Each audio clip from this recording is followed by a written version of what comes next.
Hola a todos, soy Inmaculada Soto, hematóloga del Hospital Universitario Central de Asturias.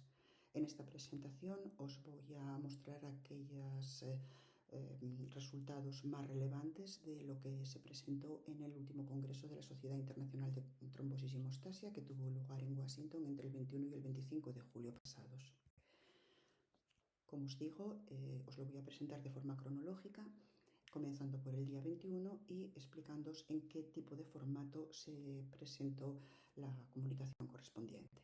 El sábado hubo dos comunicaciones relevantes dentro del grupo de biología de factor von Willebrand-Adams 13. El primero se refiere a terapia génica. Los autores comienzan explicando las dificultades que tiene el tratamiento actual de la enfermedad de von Willebrand y siguiendo con las dificultades que tiene la aproximación a la terapia génica en la enfermedad de von Willebrand, especialmente las limitaciones que comportan los vectores adenovirales y el gran tamaño del gen. En un modelo murino en el que utilizaron solo el gen del propéptido del factor von Willebrand, sin embargo, consiguieron que mejorase el perfil multimérico, la secreción y el tráfico intracelular en las variantes 2A y 3. En este modelo murino, esta terapia génica elevó los niveles de von Willebrand-CB, aumentó la formación de multímeros del topeso molecular y restauró la adhesión plaquetaria, lo que puede ser prometedor para el futuro. La segunda es la elevación de los niveles de factor von Willebrand endógeno circulante y el potencial de la molécula HMB002 como profilaxis en la enfermedad de von Willebrand. Bien, esta molécula es importante en este congreso. Se trató en esta comunicación en la que se expresan los resultados preclínicos en modelos en primates, luego en una comunicación de Breakthrough Sessions se presentaron los resultados en humanos y por último se presentaron los resultados de seguridad en una comunicación oral también el martes por la tarde. En este modelo, en primates, esta molécula, que es un anticuerpo monoclonal que se une al dominio CK del factor von Willebrand, consigue que se prolongue la vida media del factor von Willebrand, permitiendo la acumulación del factor von Willebrand y factor 8 endógenos y una mayor duración del factor von Willebrand recombinante en circulación. Así podrían reducirse los sangrados mediante una profilaxis por vía subcutánea como tratamiento único o bien en combinación con el factor von Willebrand recombinante. Por la tarde, dentro del subcomité científico para la estandarización del factor von Willebrand, se presentó el papel del test genético en la enfermedad de von Willebrand, haciendo un resumen de cuál era la situación hasta ahora.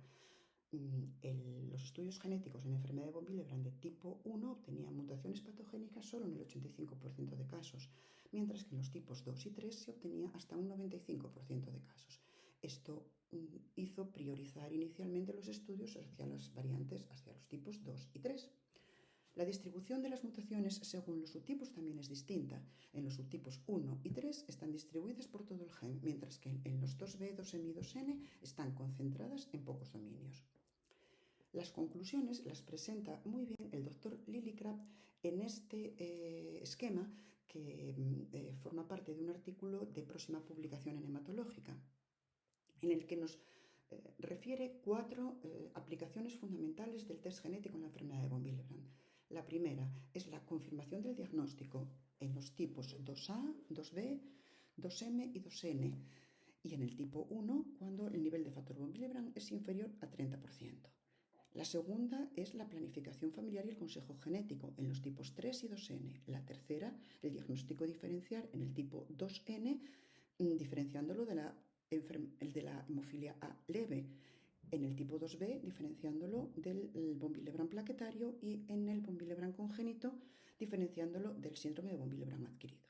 En cuarto lugar, en la fisiopatología de la enfermedad, en la caracterización y en los estudios de correlación genotipo-fenotipo y predicción de la respuesta al tratamiento.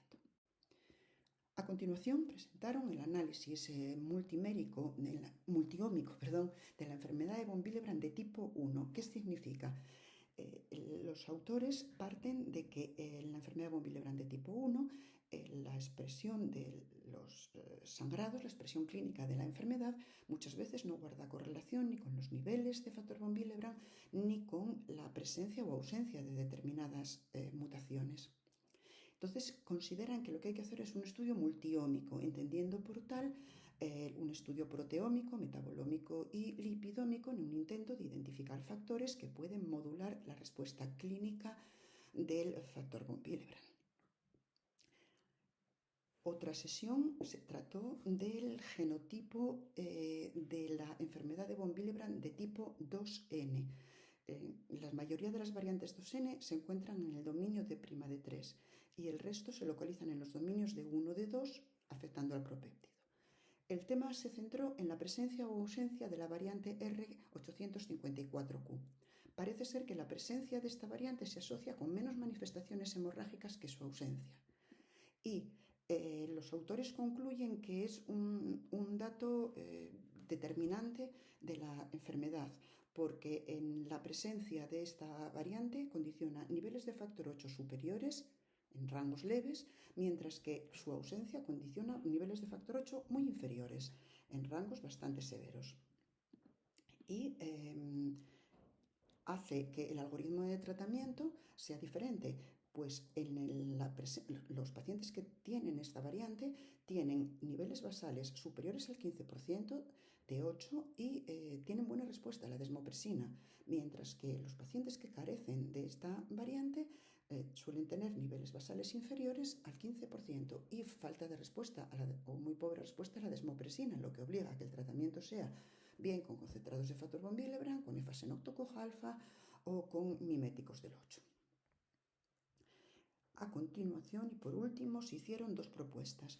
Una, valorar cómo se está haciendo la profilaxis en el último censo de pacientes con enfermedad de von Willebrand, y otra, hacer estudios de farmacocinética poblacional en aquellos pacientes con enfermedad de von Willebrand grave que estén en profilaxis.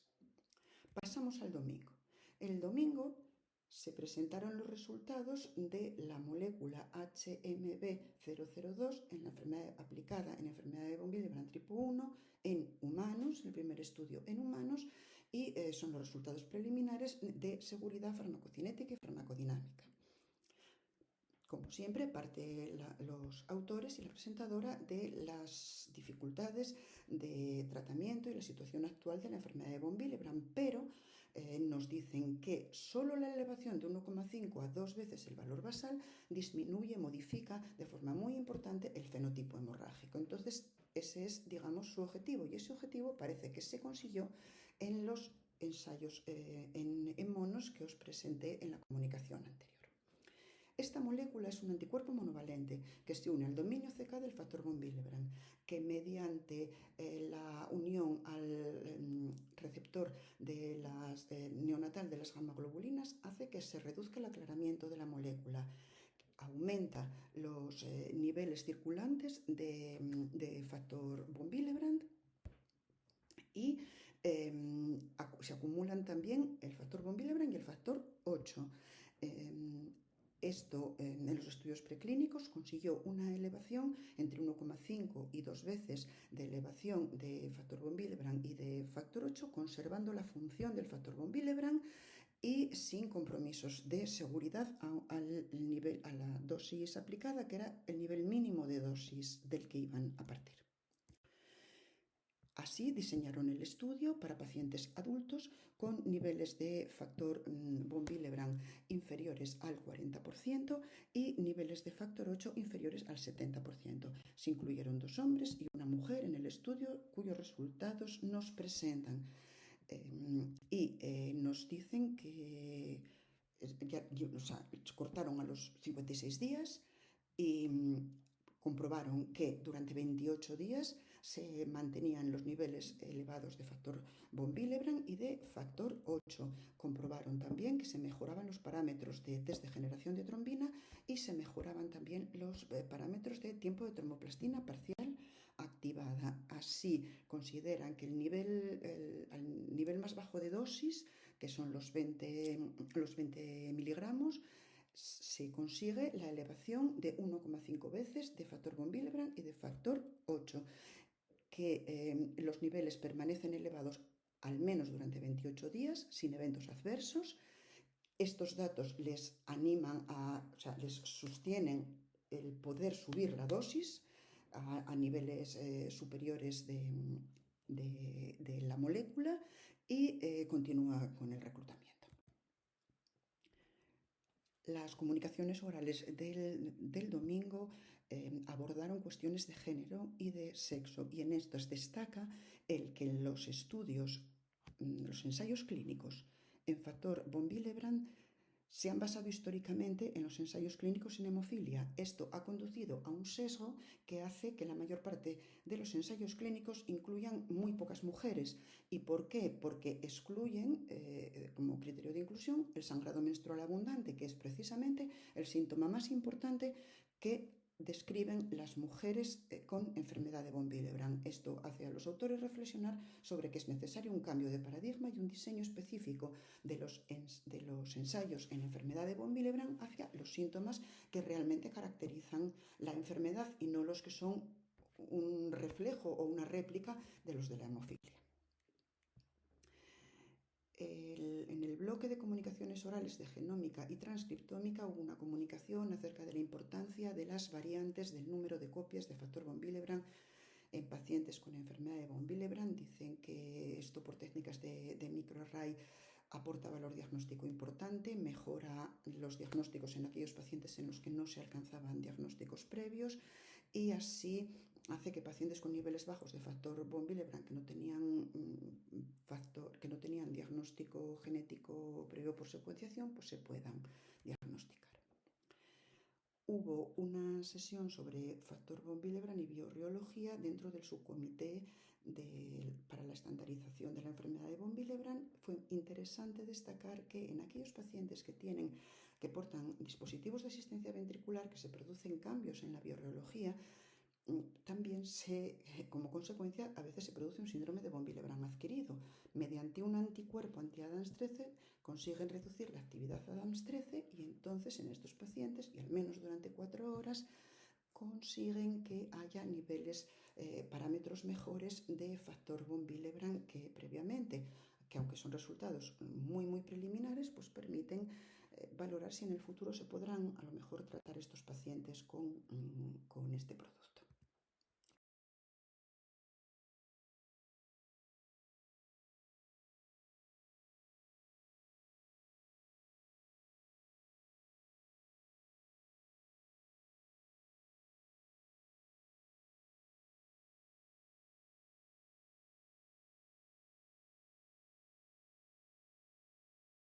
En el primer bloque se dan cuenta de que los pacientes con enfermedad de von Willebrand solo llevan profilaxis un 10%, mientras que en los pacientes con hemofilia graves en los dos casos, tienen profilaxis un 40-84%. En nuestro medio yo creo que prácticamente todos nuestros pacientes hemofílicos graves están en profilaxis. Contrasta con la falta de aplicación de la profilaxis en pacientes con enfermedad de von Willebrand. Yendo a las guías, vemos que las guías son muy imprecisas porque hablan de personalización de la profilaxis. Esta personalización de la profilaxis tampoco contempla ni niveles valle objetivo que tengamos que atender y es muy vaga, es muy amplia.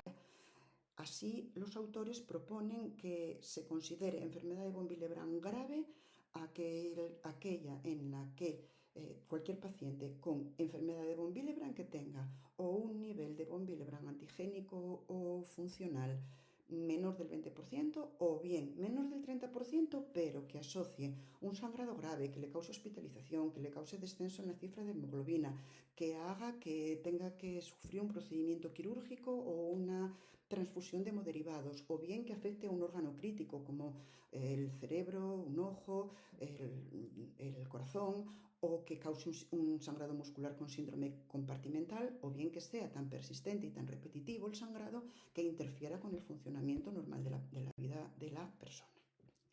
Con respecto a la optimización de la profilaxis, nos presentaron los resultados del estudio ProWill, que todos conocemos, pero también nos presentaron los resultados del estudio ProWill en niños menores de 6 años, que también son muy alentadores, son muy buenos resultados los del estudio ProWill. Se utilizó en niños menores de 6 años en tratamiento a demanda y a casi todos pues les fue muy bien una sola administración, más del 80% de los casos. de sangrados en estos niños, no hubo complicaciones, fue muy bien tolerado y la percepción general de la respuesta fue excelente. Proponen que se hagan estudios poblacionales farmacocinéticos mediante así evaluando la utilidad de estos estudios poblacionales para guiar la profilaxis en personas con enfermedad de von Willebrand grave. Y las perspectivas futuras de la enfermedad de von Willebrand pues ponen el foco en que hay que definir subgrupos de pacientes que se beneficiarían más de la profilaxis, en que hay que optimizar la dosis de profilaxis mediante la definición de los niveles valle que sean diana, que queramos obtener, que consideremos mínimos para una profilaxis adecuada, investigar el papel de la profilaxis personalizada basada en la farmacocinética, valorar en qué pacientes puede ser más importante hacer profilaxis, como por ejemplo niños que tengan sangrados articulares, y por último hacer valoración de los aspectos farmacoeconómicos de la profilaxis. En tercer y último lugar del simposio se trataron los temas que afectan específicamente a las mujeres y que han sido característicamente, si no obviados, poco considerados o no adecuadamente considerados, como son el retraso en el diagnóstico. Se tardan unos 16 años desde los primeros síntomas hasta el momento del diagnóstico, lo que es inaceptable. La prevalencia del sangrado menstrual abundante que se da en el 80% de mujeres con enfermedad de von Willebrand y todos los aspectos relacionados al embarazo y al parto en pacientes con enfermedad de von Willebrand. Así, se proponen estudios randomizados, el estudio EMPOWER, para el control del sangrado menstrual abundante y en este contexto también el estudio VIP para el control del sangrado en los pacientes con enfermedad de von Willebrand, en las mujeres en torno al embarazo y al parto. El martes fue día de comunicaciones orales, básicamente, y os voy a presentar muy someramente las comunicaciones que se hicieron, que fueron dentro de los estudios de diagnóstico y tratamiento. Se evaluó la utilidad del factor von Willebrand recombinante en niños. Es el primer estudio pediátrico en fase 3 con factor von Willebrand recombinante. En el tratamiento a la demanda, con o sin factor 8 recombinante adicional, fue efectivo, fue seguro y fueron 25 pacientes y los resultados fueron excelentes. Ahora están recogiendo los datos de los grupos de tratamiento quirúrgico. El test de unión al colágeno. El diagnóstico de la enfermedad de von Willebrand de tipo 2. Este test de unión al colágeno, que no se suele usar de mano, en escrutinio, permite optimizar el diagnóstico, especialmente en el tipo 1, y jugó un papel clave en la detección de las variantes raras de tipo 2. Así mejoró los diagnósticos y redujo los casos de diagnóstico de sangrado de origen desconocido.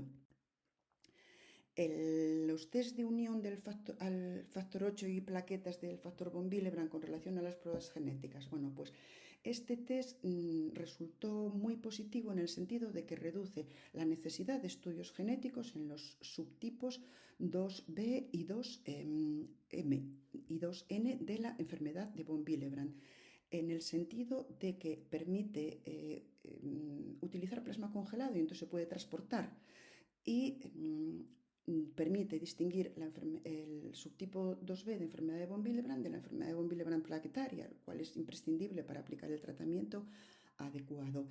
Los ensayos de laboratorio pues son más accesibles, son más rentables que las pruebas genéticas, aunque las pruebas genéticas nos siguen valiendo para aquellos casos limítrofes en los que no podamos obtener resultados así. La cuarta y última comunicación tiene que ver con los niveles bajos de factor von Willebrand, en los que lo que está bajo es el nivel de actividad de factor von Willebrand, con conservación del factor von Willebrand antigénico. Los autores distinguen esta entidad del tipo 2. De manera que dicen que estos pacientes que tienen niveles bajos deben considerarse un solo grupo con características fisiopatológicas distintas de los restantes y que es independiente que el nivel de actividad antigénico sea menor o mayor de 0,7. Como final, os resumo lo más importante: la molécula HMB002, los diagnósticos genéticos, la terapia génica, la profilaxis y la visibilización del sangrado menstrual abundante y otros sangrados importantes en las mujeres. Termino agradeciéndoos vuestra atención y poniéndome a vuestra disposición para cualquier duda que manifestéis al respecto de esta presentación. Muchas gracias.